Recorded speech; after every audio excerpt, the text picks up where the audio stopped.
Okay.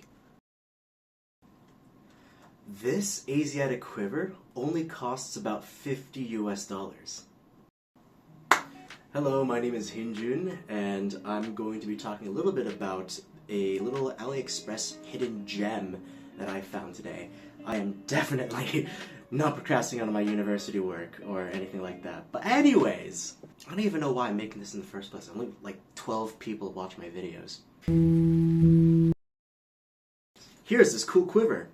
So to put it in a bit of a perspective of where I'm coming from and why I'm talking about this in the first place. Asiatic archery, or sometimes called horseback archery or thumb draw archery, whatever the case is, it's a fairly niche hobby in comparison to other forms of archery like compound, modern recurve, Olympic, whatever. Asiatic archery is sort of an umbrella term for various different styles of archery that kind of exist in the greater Asia. So anywhere from East Asia like Japan, China, Mongolia, Korea, and also all the way into far Western Asia like the Ottoman Turks and the Tatars, so on and so forth. Primarily what sets Asiatic archery apart from other styles like Mediterranean or other styles of draw is that we use a thumb. So we use a little nice thumb ring for a nice clean release. And we'll be using bows that have no shelf for your arrows. Everything is done off your hand. And we'll grab the string like so and pull. One of the things that maybe newcomers to the Asiatic archery hobby may encounter is that a lot of the equipment is kind of pricey. This could be anywhere from the bows to the rings to the quivers to, if you're like me and you like dressing up, then even the outfits can be pricey. So just in general, if you're getting into Asiatic archery for the aesthetics, it can be pretty pricey. Now, I digress. There are a few things you should probably keep in mind. Like, for those who are shooting thumb draw, it's recommended that you wear a ring. This, for example, is the Vermeil Victory, which is a great, fantastic ring, by the way. I only shoot with this one. And this one doesn't cost too much. I believe it's only about $30-some. So, you know, affordable equipment exists, but I think especially when you start looking at quivers, you know, you have beautiful quivers made by people like Zach from Nomadic Arts or Olacraft from Indonesia, and these look amazing. You can get them in all different kinds of cultures, like so many beautiful options, and they all look amazing. But the problem is, these are really premium options. And so for someone like me who's currently in university, it can be a real struggle trying to find cool looking things that fit within my own personal budget. So that's where this thing comes into play. So this quiver, as I've mentioned a couple times already, has come from AliExpress, which I believe direct shipped from China to where I am now, and it only cost me $50-ish. I'll put on the screen more details of like the actual breakdown of the costs, but on normal days it probably costs $55 to maybe $60, but here's a little secret right now. AliExpress every once in a while is going to deal with these like flash sales. I don't think they're actually like flash sales or whatever. They're just trying to get rid of stuff. But point being is that on random days, sometimes a holiday or whatever, right, AliExpress is going to issue out a massive sale, and you can get regular price products for even cheaper than they already are. And so that's more or less what I did with this quiver. Let me tell you first and foremost, one of the first things that I noticed when I opened the package was that it smells great, which might be the most like psychopath thing I've ever said, just ever, but it genuinely smells good. Like, it has that real leather smell. If you have, you know, a real genuine like leather wallet, you get a good whiff of that. Like, it smells like that. It doesn't have that chemically smell that a lot of cheap AliExpress products may have. Like, I look like a fucking psychopath now, just how many times I've sniffed this quiver. But genuinely, it smells great. So I know for a fact that they used real leather and it's higher quality than a lot of the other cheap garbage that's kind of out there right now on AliExpress. Well, enough about that. Let's talk about the design of this quiver. So I'm not particularly sure which culture this is based on.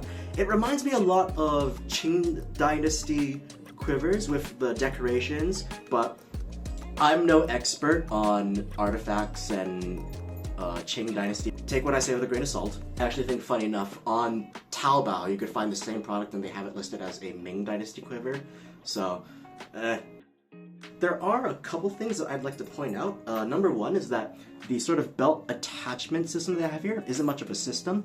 It's just a bit of leather that they've just kind of wrapped around, and you know, when you see something like this, for me, it doesn't inspire confidence. So I just feel like if one of these days I'm shooting and I'm not paying much attention to my quiver, that this might come undone. Now, if you look closely, you can actually see how it sort of wraps, it goes through the belt, right? So I think it's more secure than I give it credit for, but just the appearance of this, just the aesthetic of just the leather wrapped around, it doesn't inspire confidence. If I were to tweak the design, I'd probably give it a physical buckle, maybe something like this here, but the point being is that, you know, I just don't really like how this looks, and the same applies to the other side too.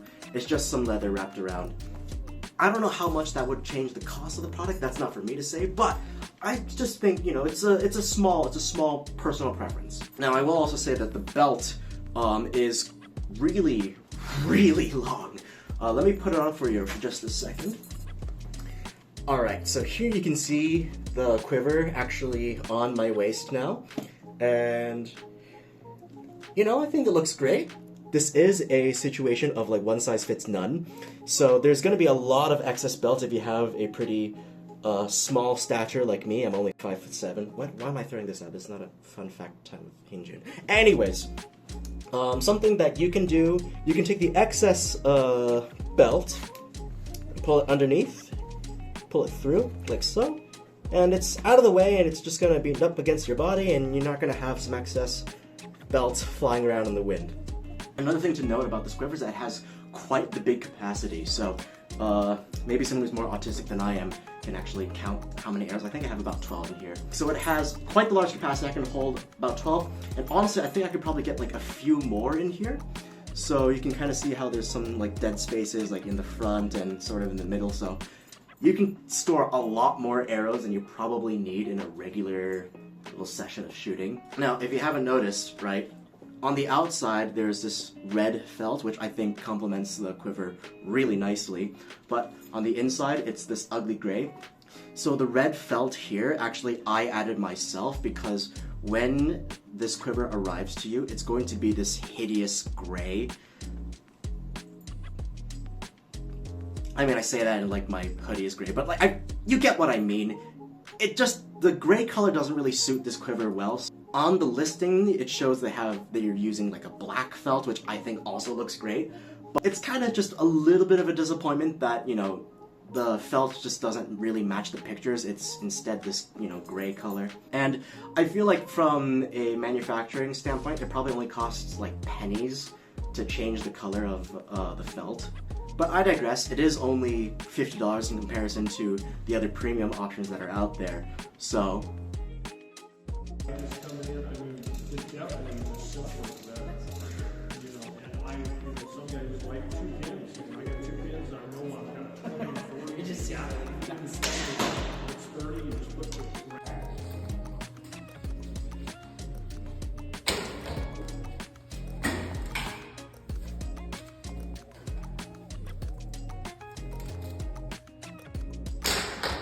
Says the guy wearing a back quiver. oh, bro.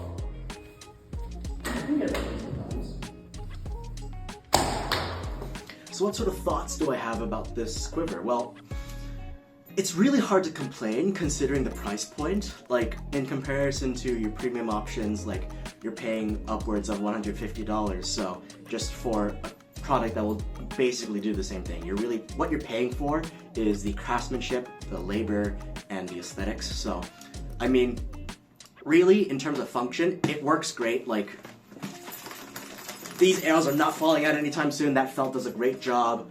Functionality-wise, I think it's fantastic. It does what an Asiatic quiver should. Aesthetically speaking, I think it looks great. I mean, you know, considering this, I think there's the beauty in the simplicity, and I think that's what this quiver does best.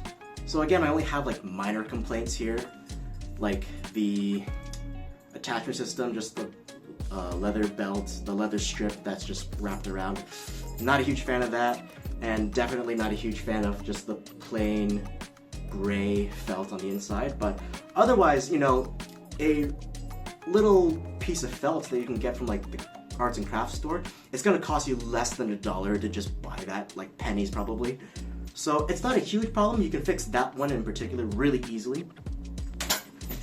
But otherwise, I think it's pretty solid. So again, I think that this is a fantastic product for someone perhaps like me who's on a really tight budget. You can't really be spending too much, but you really want that Asiatic look. And that's really where this quiver is going to shine, because it really does fill in this niche of people who like Asiatic archery but don't have a lot of expendable income. So that's it for today's video. I say today as if I'm going to make more videos in the future. But thank you so much for watching, all 12 of you. I'm gonna go back to procrastinating on my academics. Okay, thank you, bye.